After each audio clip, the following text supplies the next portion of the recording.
going to start with what I put on the board here as we think about our theology of culture and are thinking about how the scriptures can help us analyze the good things in culture that we ought to appreciate, but also have an insight into seeing the aspects of culture that are not healthy or just downright ungodly, depending on what kind of thing it is.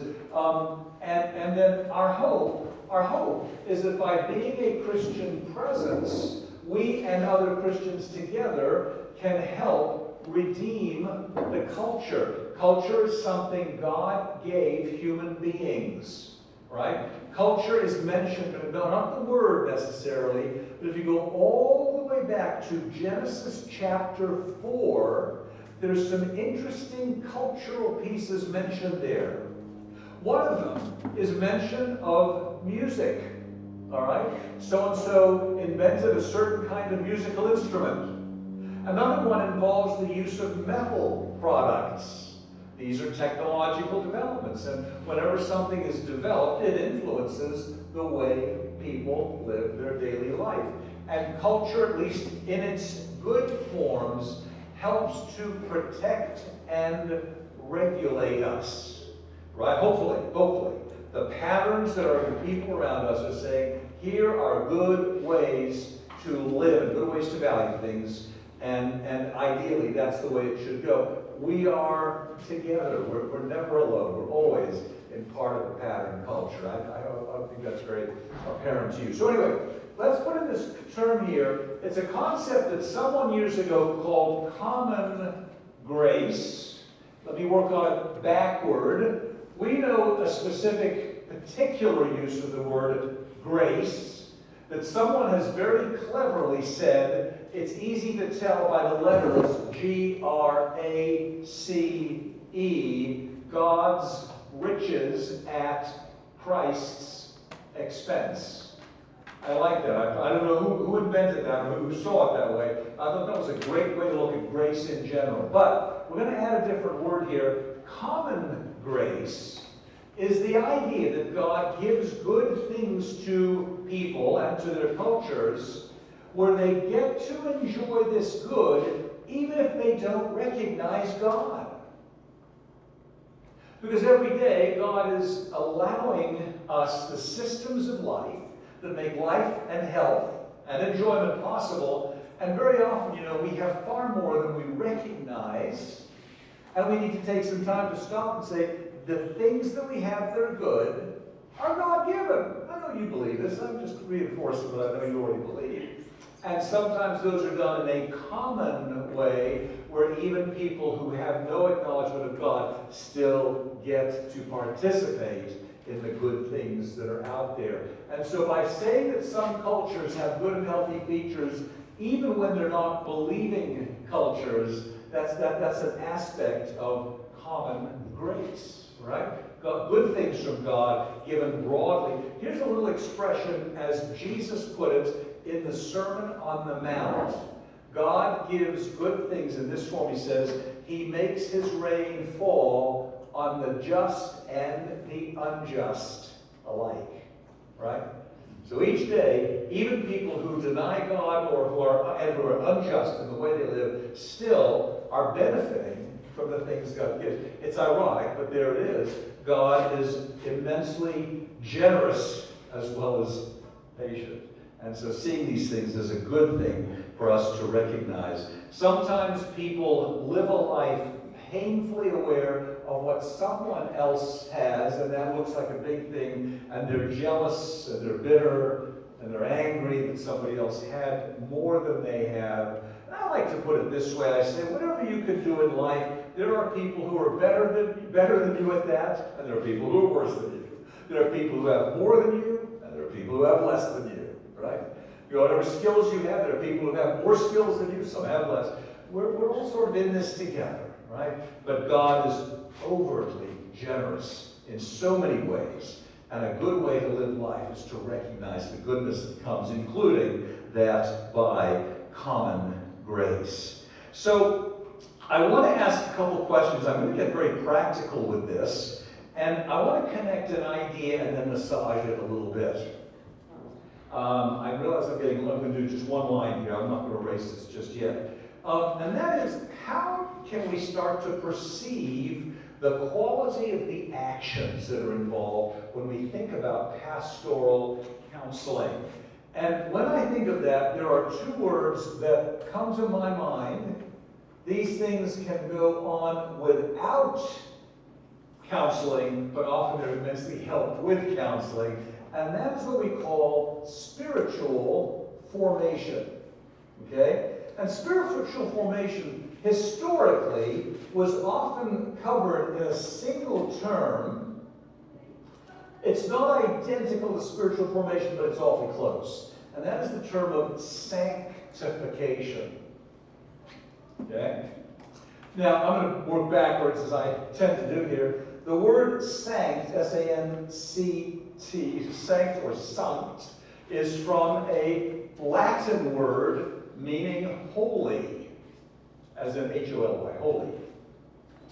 So sanctification is the process of becoming holy like Jesus. Now, sometimes we have a good perception of what Jesus' holiness looks like. Sometimes we imagine some qualities that maybe aren't really what's holiness, but that's okay. We're trying to get it, right? We're trying to get it. And so sanctification means growing in a quality where my God-designed being is becoming closer and closer to His image as He originally designed it. Becoming closer and closer to His as He originally designed it. Justification, just a quick sidebar. Justification is a gift that God gives, right? By the way, it's interesting. The Bible tells us a person who's in Christ was justified before the foundation of the earth. Interesting. So we maybe experience it in history, but the planning for it was done beforehand. Sanctification, unlike justification, is not a gift that's given, something that's bestowed. But sanctification is something that grows and develops and hopefully flourishes. And so counseling involves helping people in all aspects of life, things that make them more God-like, but also things that just mean healthy ways to live and to think in daily life. And sometimes people benefit from those things even when they are not believers. Do you realize this? You realize this? Christians can be a gift to their society from God Himself. That would help you see ourselves as. We can be a gift to a society, not because we're somehow special, but because God is blessing us with the good things in here. So, spiritual formation involves the process of becoming more like Christ. Okay? It involves doing things increasingly that bring Him pleasure. So it's becoming more like Christ for the sake of the benefit of other people. So sanctification is becoming more like Christ, but the spiritual formation that's going on also benefits other people. Whatever's happening in my life is going to leave an impact on others. I hope positive, but it could be negative. We know people who do both. We want it to be a positive one. That's what Christ wants. So spiritual formation, anything that helps us to grow in Christ, whether we're doing it by ourselves or with others, it's a good thing. It's part of the kingdom of God. The kingdom of God is seeing growth, progress, development, maturity. Right?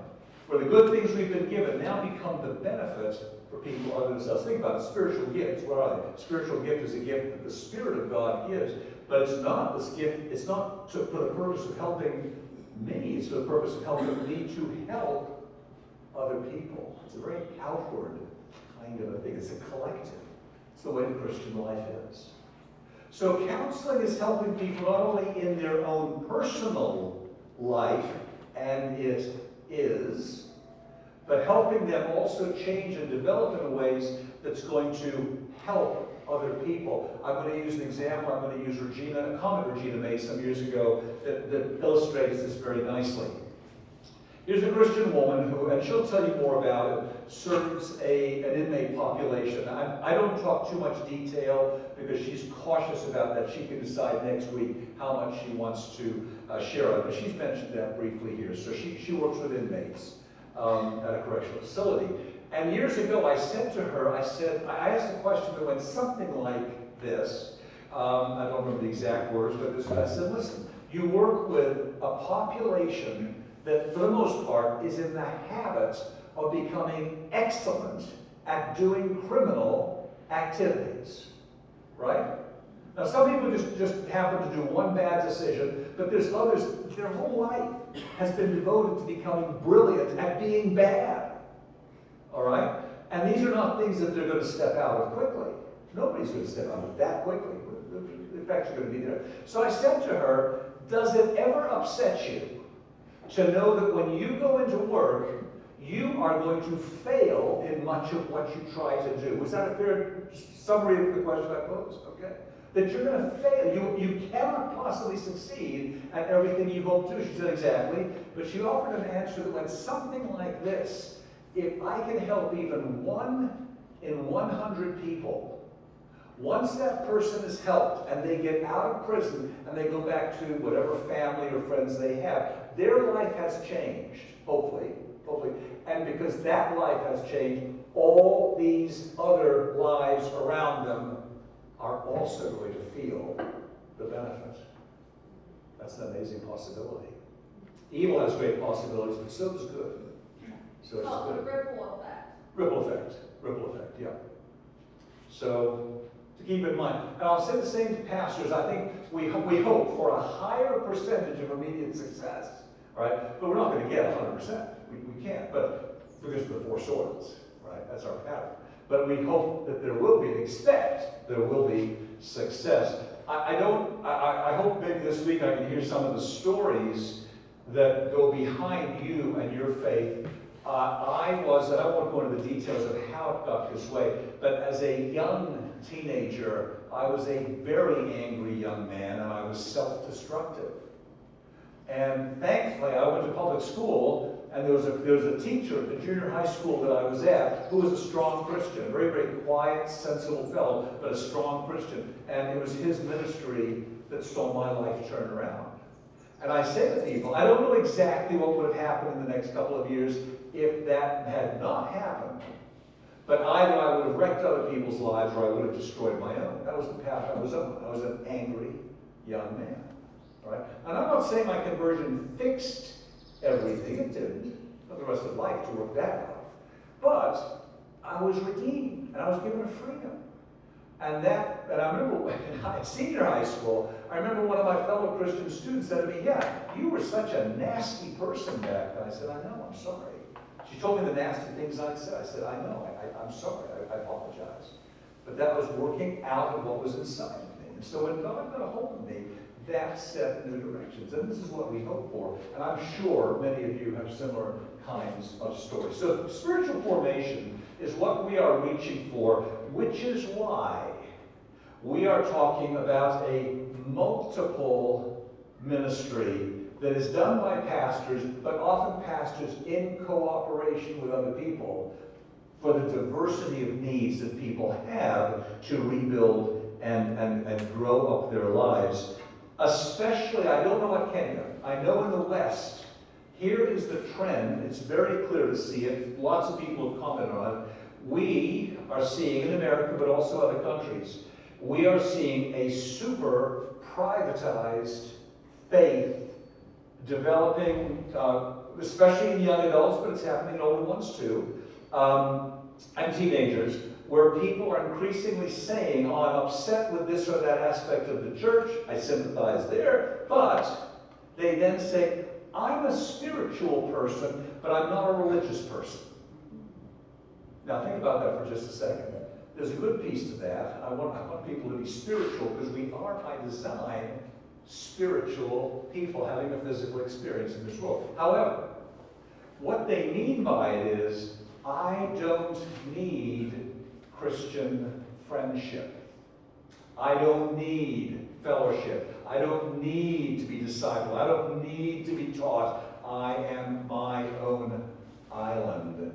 And that's a very vulnerable place to be in. That's what we're facing right now. And the communication, the electronic media that are available, unfortunately, are facilitating that trend. And one of the things we're finding, by the way, this past year in the United States, according to the studies, 15,000 churches closed in 1 year. 15,000 churches closed in 1 year, according to the studies. I don't do them, but I read those who do. All right? Furthermore, places of theological education, the numbers of students are going down. By the way, where they're holding steady is often where foreign students from other countries are coming to the United States, getting training, and then going back to their home country. That's a good sign, but it means America's spirituality on the big picture is under deep attack. It really is being cut out from underneath. And the whole nature of counseling is what? Soul meeting soul. One of the basic things some of my friends taught me early on, which I appreciate, is a very simple observation on Jesus' ministry and counseling. Picture with me Jesus for just a second, seriously. Where does Jesus spend most of his life? After all, his earthly life, his ministry, but also his early life. There's an answer. You all know the answer, whether you realize it or not. He's up in a small section of Galilee. Galilee is the northern section of Israel. Israel is not a large country. Okay, top to bottom, 100, 120 miles for most of it. At the widest point, 40 to 50 miles.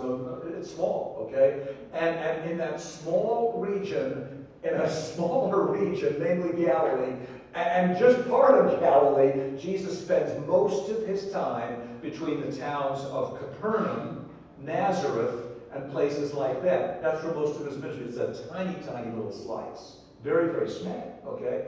But it's interesting, what you see in the 3 to 4 years that Jesus was ministering is he's on the move. We talk about it as sort of the walking ministry of Jesus. Very often he's coming into contact with people somewhat randomly from a human point of view. Like they're walking along and there's a funeral procession of a mother who has just lost her only son. So from a human point of view, a random occurrence, and he ministers there. Or he's walking along talking to some people here, and a woman who's had a terrible health condition for years comes up to him and gets an instant healing, and he turns and he starts to interact with her. Okay? These are the kinds of things Jesus does, namely, sometimes where he's going is intentionally to do something. He goes to the synagogue to worship, right? And there's a ministry there. He goes to Capernaum. Capernaum is his hometown for his adult ministry, right? He's born in Bethlehem, down south, right?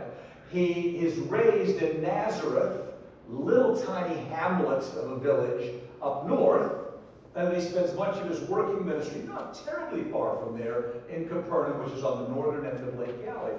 These are not big areas. Jesus had a very focused ministry, and sometimes when people say, why don't you go and minister out there? He said, I've been brought primarily to minister to the lost house of Israel. Why is this relevant to us now? Because where do you live? Where do you work? The family you have, the neighbors you have, the people you randomly run into, these are your ministry. Unless God calls you elsewhere. If God calls you elsewhere, then you move. But where you are right now is where ministry takes place. And what we are looking for is the opportunities when God opens them to be able to meet people soul to soul. Familiar story to you, but also to me.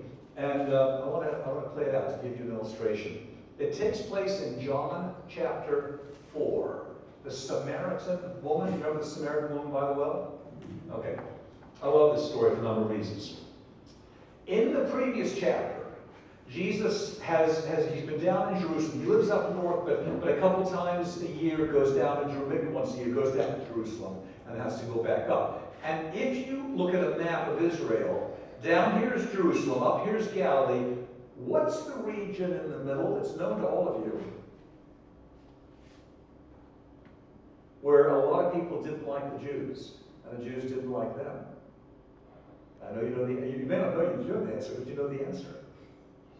Samaria and the Samaritans. Remember the story of the Good Samaritan? Yeah, I know you know it, okay? You just didn't realize the place there. So Judea, Jerusalem, Galilee, but you have to pass through Samaria if you're going northward or southward. Okay, so what happens? Well, he's going through there, and they're actually heading back north after they go down south. And the apostles are going to go down, they're going to find they have to go find food somewhere. They're going to buy food along the way. And Jesus just sits down next to a well. It's about the most innocuous place you could be, just some well near the towns that are there, near the town of Samaria. And a woman comes to draw water. And I don't think it's accidental that John mentions it's the middle of the daytime. It's the hot time. Okay, water is heavy. It's about 9 pounds a gallon. All right. So if you're hauling water from a well to wherever you live, this is hard work. It's very hard work. It is. Some of you may have done this. Okay. So why is a woman there in the middle of the day? It's hot.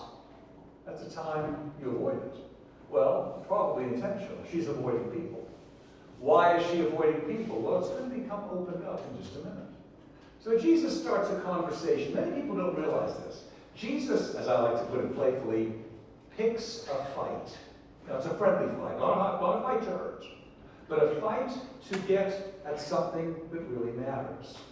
Now, the woman is there. She's Samaritan. Okay, well, text doesn't. Never gives us her name, just the fact that she's a Samaritan. And he says, "Can I have a drink of water?" Now, that doesn't seem very significant to you and me, but it does to her culturally. Okay. Why? Well, because A, number one, they're not remote, but they're out of town, and different cultures have different rules about how men and women interact. So when a Jewish man says to a Samaritan woman, "Give me a drink of water," the question is, what's going on here? She's thinking, I'm being played somehow. Jesus knows she thinks that. He's picking the fight. And she responds culturally, appropriately. How is it that you, a Jewish man, asked me, a Samaritan woman, for a drink of water? Okay. She's right. She's right. It was an inappropriate question, but Jesus knew that. Culturally, it was. Okay. So what does he say in return? You guys know the story. He says, if you knew who it was who asked you for a drink of water, you would have asked him and he would have given you springs of living water. Right? Talk about a riddle. Oh my goodness. And she appropriately responds. I wondered what her mannerisms were like. I don't know, but the voice had to show us. Oh, it's like, I think she's wondering if he isn't a little bit sick in the head. Okay? Okay? Because, where would you get water from? You have nothing to draw water with, and the well is deep. Okay? You get the picture. So what's he doing? On the surface, nothing of significance other than he just seems inappropriate. But what he's going to do is he's going to find a way into a heart. That's what matters. He's going to find a way into a heart. And the dialogue unfolds. I'm not going to go through the whole dialogue. But basically it gets to this point where she's trying to figure out, she realizes there's something of substance here, but it's not sure what it is. And he's working with her. Nobody else is around yet, although the disciples will be coming back. Okay? And when they come back, it's interesting because the Gospel of John says they were surprised that he was talking with her because she's a woman. Now notice, he didn't do anything wrong by God's standards, but he was stretching a cultural particular, not testing God's standards, because Jesus follows God's law. But he is testing the cultural standards. So they get to this point where he then says, you know, I'm going to paraphrase a little bit. I'm willing to give you eternal life, right? And that's a huge promise. And she basically, in so many words, says, okay, if you're going to do that, deliver. Whatever it is that you're promising, bring it on. And then he pulls the trick. He says, well, I will, but let's be proper here. For the first time, Jesus is proper. Go get your husband. And you know what happened? I have no husband. Oh, this is embarrassing now. He said, I know.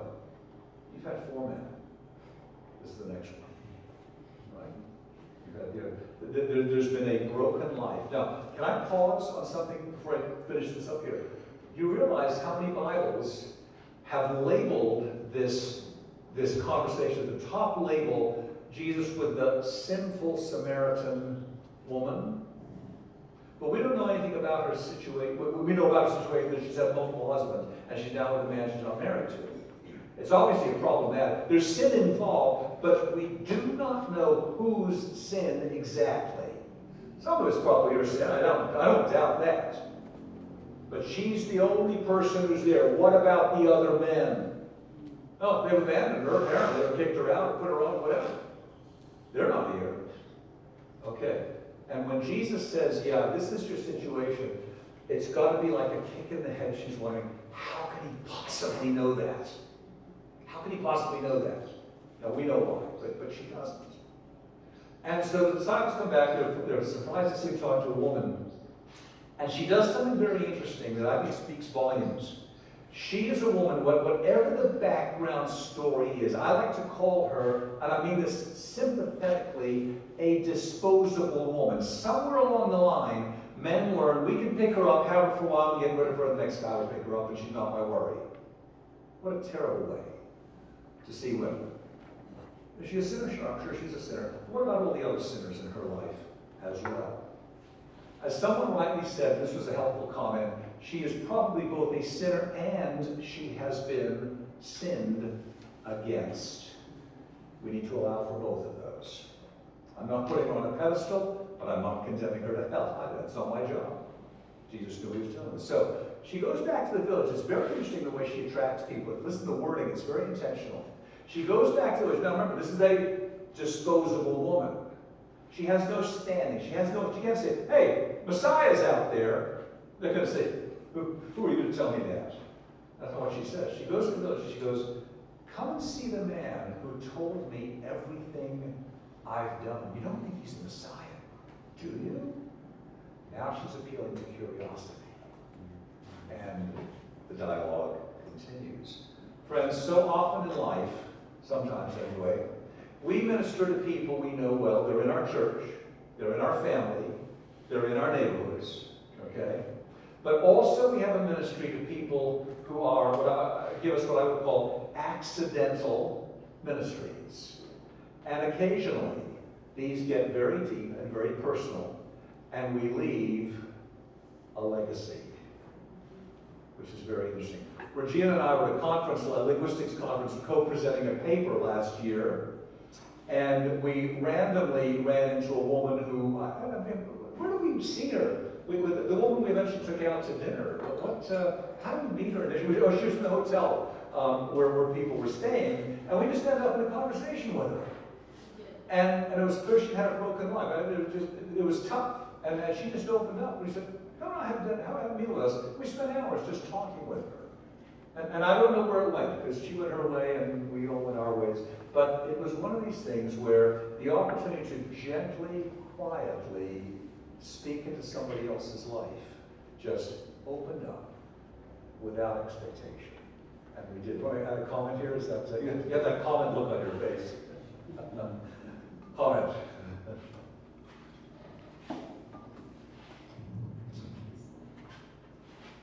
Ben gave me instructions that I have to stand in the middle so that you can see me. So here I am.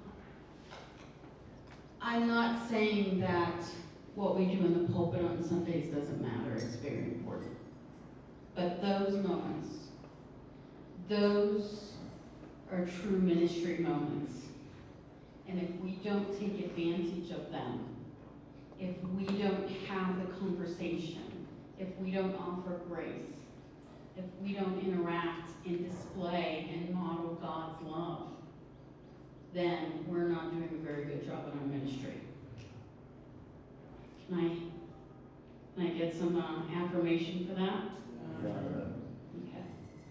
I call that seed planting. Okay. What did Paul say about seeds? Who knows? Who can tell me? Jonathan? I wouldn't give them the opportunity. Are they going to tell me? I think so. What? Say it again. Loud. One plants the seed and another one waters the seed. And who makes it grow? God. Exactly. So that's exactly right. Paul said, I planted the seed, Apollos watered it, and God makes it grow. So the work I do in prison, Jonathan said, how do I fail? I seed plant. I seed plant. I might not even be the one watering. Maybe I'm just planting that seed. Maybe somebody else is called to water. Okay? But God's called to make it grow. Okay? And when the time is right, He will. It's not for me to see that. It's for me to do what I'm called to do and have faith in it. I don't need to see it. I'm not that important. Okay? I don't have to have the whole vision. I just have to go where I'm called to go. I have to have the conversation that I'm called to have. And I have to discern enough to recognize it. Thank you. I'm sure many of you have stories of these kinds of things. I'm sure you do, no question about it. Some of our service is done in a formal way, and some of it is done just person to person. Let me turn this off and go back to this mic here. Okay, so bring some things together for what we've been doing all day today. We have a calling, it's a blessed calling, to be able to help with people's spiritual formation, and to do it collectively, to do it as a group, to do it as a fellowship, to say there is a private aspect to spirituality, my time with God, as Jesus put it, in the closet. Maybe it's the closet of one's soul. I don't know which He intended. There's that side. But also, we grow as people in fellowship, in daily life, in community, in conversation, in work together, in experiences together, in good times together, and also sometimes in bad times together. This is what we're about.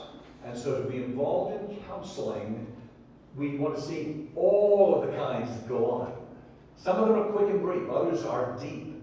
Some of them are incredibly personal, others are not. I had an interesting conversation style that has opened up repeatedly with college students. I've sometimes talked with young women who said, I was struggling about some issue, and I said to them, I'm just curious, why are you coming to me? I'm an old man. She say, and the gal will say, because I trust you more than I trust my peers. That's an interesting one. I've heard that a number of times. Okay, but do your congregations trust you?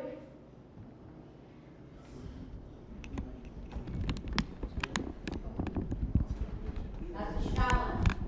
Do your congregations trust you that they can come to you with something sensitive, something that's important, something they don't want shared with everybody else, something that's hurtful? And do they know that that's not going to be spread around the church? Do they know that it's going to be in confidence? Okay. That's part of our ministry too. That's very real ethics in our ministry. Are we safe? may I add to that? Because on exactly this point. So 4 years ago when I was here, one of the people I talked with who was a student, we were talking privately at this particular moment, and she talked about some issues, and I said, I'm curious, why do you trust me to share these things with me and seek an interaction? And she said, well, she said, if I tell the people in my home church, they will all pray about it, and all my private things will be put out there for everyone to see. But she says, next week you get on a plane and you go home. My secrets are safe with you. And it was funny, and she was laughing when she said that, but you know, this is a very serious issue. It's a basic ethic of counseling, that certain things should not be shared with anyone. Certain things can. And figuring out the difference, what can and what can't be shared, is an important part of figuring out counseling. It's an ethical issue. Because if someone's going to be honest with you, that means they trust you. And if they trust you, part of it is you know the difference between what you may or may not say to other people, in the church or other contexts. Privacy is a very important matter. I don't care what culture you're in. A degree of privacy is important. So we've opened up one of these. We'll be talking more about ethics this week and next week. But these are one of the basic ethics of counseling, is your reliability, your availability. By the way, we need boundaries, let's be clear. I'm not saying you should be available all the time. I don't mean that. But you should be available with some reliable regularity.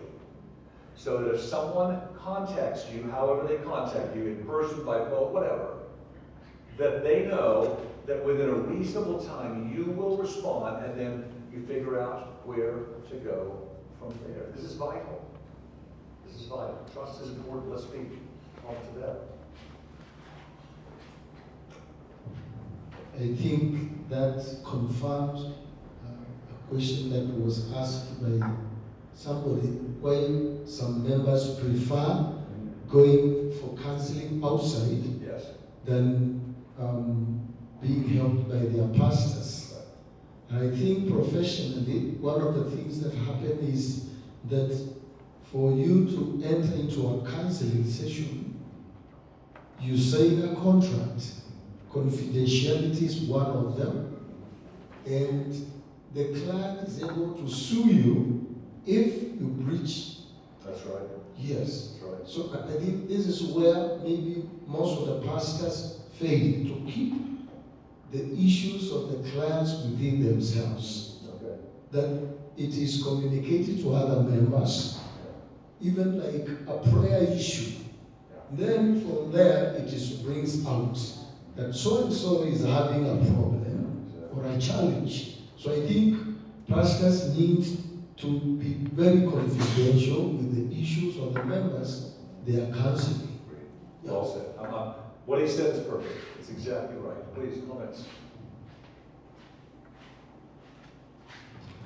I met a young man some times back, and he told me, my father is a bishop, but I drink. I'm an alcoholic. But don't use it as an illustration when you're preaching. So it is also very dangerous when we make illustrations while preaching. That's right. Thank you. Oh, but well said. Again, with 4 kids, I've used a couple of my kids' stories here. Did you notice they're positive? I'm not ridiculing my kids at all. They're positive. If they were here to hear the stories, they would say, thumbs up, it's true, and it's good, and no problem in sharing. There are many things about my children I won't say, because it's private to them, exactly so. We can maybe make a verbal agreement within ourselves that right now, today, that if you have not often thought about what kind of privacy needs to be afforded the people you counsel, that you make that a priority to think through and reflect for the rest of your life. It's not something you get the answer to right away, but each new situation brings up a new set of questions, and each of them needs to be given careful attention so that we do the right thing, try to do the right thing in a way that's fitting and respectful for these people. I've wondered sometime if the reason the Samaritan woman's name is not mentioned is to allow her some privacy. I don't know that as a fact, but I've wondered, no, seriously, I've wondered if that isn't the case. She needed her whole inner self. True story, echoing from that, a few years ago I had a college student, she was 18, 19, she was very, very young. She was unusually energetic, a delightful gal, very bright, and we ended up trying to, literally her first week on college campus. And she told about all of the things she was involved in, the politics of her region. And I said, you're amazing. I said, you're so young and you're involved in politics. How did you get this way? Okay? And she said, well, I grew up with a very, very difficult home situation. And she told me, I don't remember what the particular was. And I said to her, you know what? And I'm just thinking out loud, that's all I'm doing. I bet, and I made a kind of a description of the very difficult situation she had, in particular with her mother, okay? And I happened to be, I could have been wrong, I make mistakes. I happened to be so right, she looked at me and her eyes glared and she said, you know way too much about me. This conversation just ended. She walked away. I didn't mean to hurt her. That wasn't my intention. Now, an hour later, she came back and she said, okay, I'm ready to talk. But people need some degree of dignity comes with a degree of privacy. So let's agree together that we'll respect that in our people. Okay. We've worked through a lot today. Can I just look back? Maybe you can look at your notes. Maybe you can just rifle through your mind. What are some of the things that have been most helpful to you? And what are some of the conversations you'd like to have, given all that we've done? By the way, just a reminder, I've also given you a sheet. Remember the second sheet I gave you that has a bunch of terms on it? We're, of course, going to be opening these up over the days ahead. But you see this, what's called study guide. And remember, you have started now to get a number of these things defined. Just keep that in mind. But what we've done today, what has been most valuable to you? What's been helpful to you?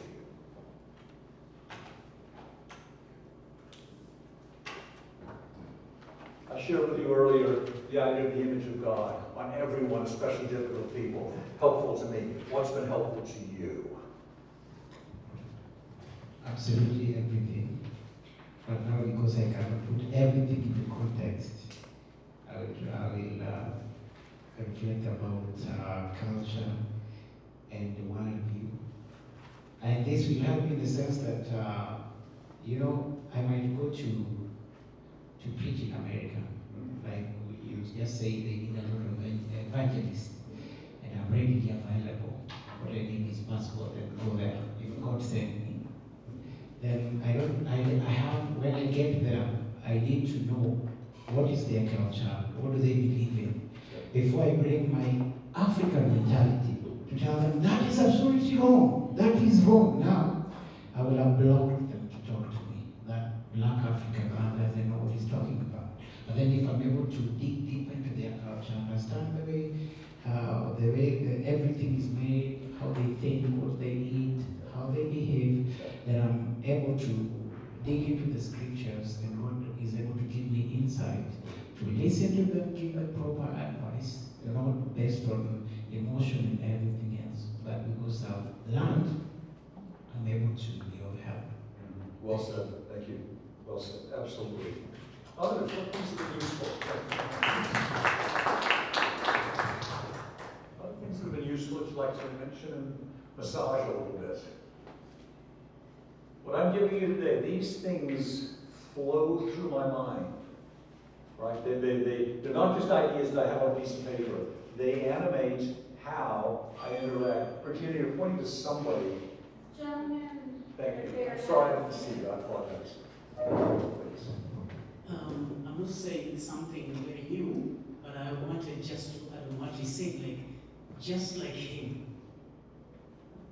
I never knew, or I could not perceive the connection between culture and how it can be related to Christian counseling. Okay. And I think it has come to me as an eye-opener now, that before engaging into deep counseling, or rather, before being judgmental, it is important to understand one's worldview before you judge.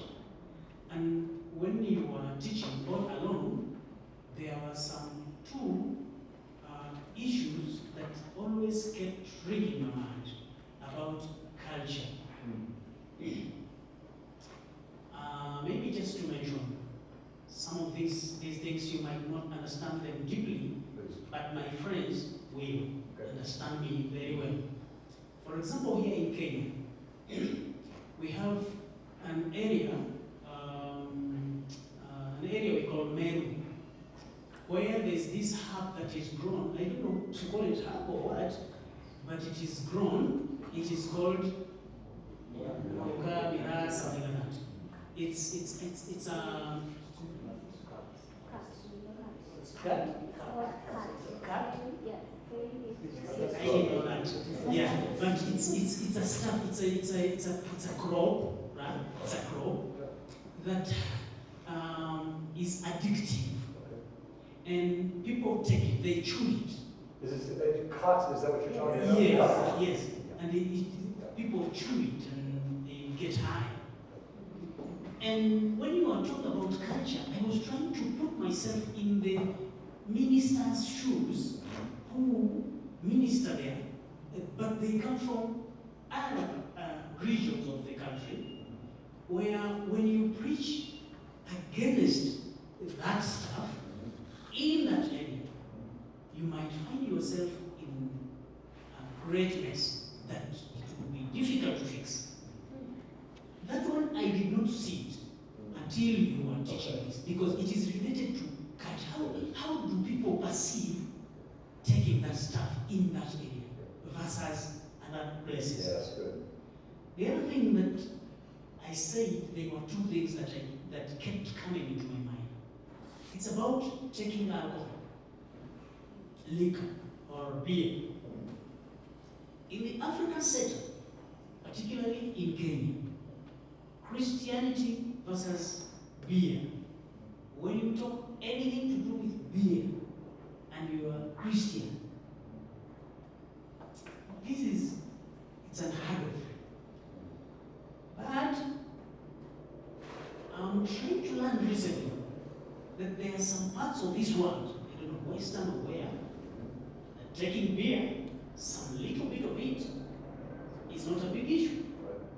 And going back to the scriptures, I say in many instances where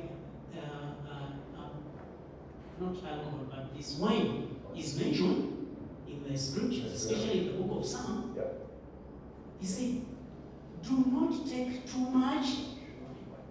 So this too much thing means there's some little bit of it. Somehow. It's back of my mind. So I'm trying to relate issues of culture versus counseling. Yes. And at least I'm beginning to see that counseling, Christian counseling, is not a simple matter. Yes. You need to be vast in knowledge about cultures, that cultural diversity, and how to handle and apply each and every technique provision. Thank you. Thank you. Lovely said. Thank you so much. What was Jesus' first miracle? Water and wine. Because it was a party. It was a wedding celebration. So people weren't getting drunk, they were celebrating. It was a party. It was done in moderation within a cultural context. Okay? If those people that you're speaking of are getting high, my question would be, what purpose is that serving for them? Now, when I ask that, okay, it serves a purpose. It might not, we may not think it's a good purpose, but it might be, maybe they're in a lot of emotional pain, okay? And that high is a way to escape that pain, okay? Maybe they need counseling more than anybody else to find out what the pain is. Okay? Maybe it's peer pressure because this is what we do in this culture. Okay, in this area, to fit in. Okay? So those are the deeper questions that you have to ask and you have to recognize. What purpose is it serving for that person? Other thoughts of things that have been meaningful to you? I think I'm blessed by the theology of culture. I work among the Bokots.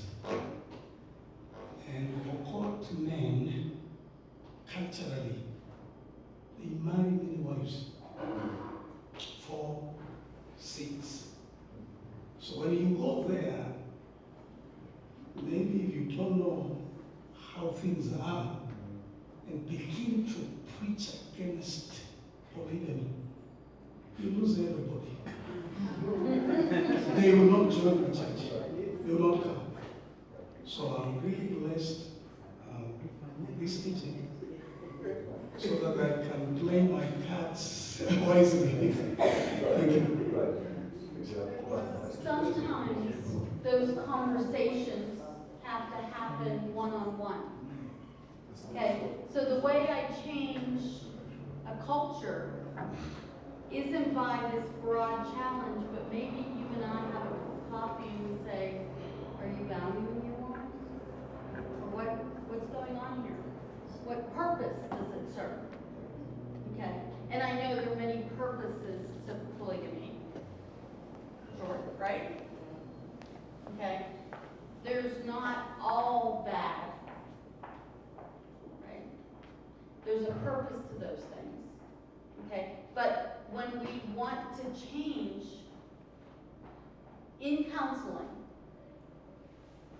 research tells us over and over again that if I don't have a rapport with my client, that no amount of knowledge I have is going to do any good.